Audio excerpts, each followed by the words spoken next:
Mechanical keyboard na pwede palitan yung design, pwede rin palitan yung tunog niya. And this is episode 2 of reviewing overrated TikTok PC peripherals hanggang mapansin tayo ng mga malalaking brands. Eto nga pala yung mechanical keyboard ni Gojo Dock. At swappable na siya at syempre mapapalitan mo yung keycaps niya. Detachable na rin yung cable, kaya pwede mo gamitan ng coiled cable para mas maangas sa setup mo. Plug and play na siya kaya walang hassle. Yung RGB colors naman niya ay stagnant. Hindi na papalitan yung kulay, pero madaming lighting effects. Depende sa trip mo kung anong gusto mo. Para sa if keys naman, kagaya ng paggamit ng F1 to F9, don't worry. Dahil i-press mo lang yung FN plus yung number ay gagana na yan. Nothing special about this keyboard. Ang kagandahan lang nito ay pwede mo palitan yung switch at keycaps. Fully customizable siya. When it comes to quality naman, meron akong ganitong keyboard last year pa. Hanggang ngayon, working pa rin. Madumi nga lang. At sa tunog naman, ito yung tunog niya kung brown switch yung pipiliin mo.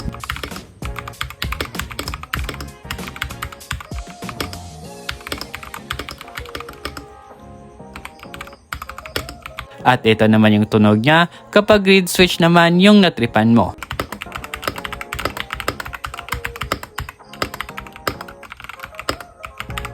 Kung sawa ka na sa tunog niya, bumili ka lang ng bagong switches para umiba yung tunog niya. If sawa ka na sa forma, palitan mo lang yung keycaps niya para maiba ang looks niya. Syempre, na-game test ulit tayo kung maganda ba gamitin for gaming. And based on my experience, responsive siya. Hindi matigas yung keyboard, smooth lang siya kada pindot mo. At mafe-feel mo talaga na iba talaga ang membrane na keyboard kumpara sa mechanical keyboard. Overall rating ko about sa keyboard na ito ay 8 out of 10. Nothing special, normal lang naman siya dahil siguro under 1K lang yung presyo. Kaya if nagandahan ka sa keyboard na ito, nasa yellow basket lang yan. Kaya if gusto mo pa ng mga legit tech reviews ay i-follow mo na ako.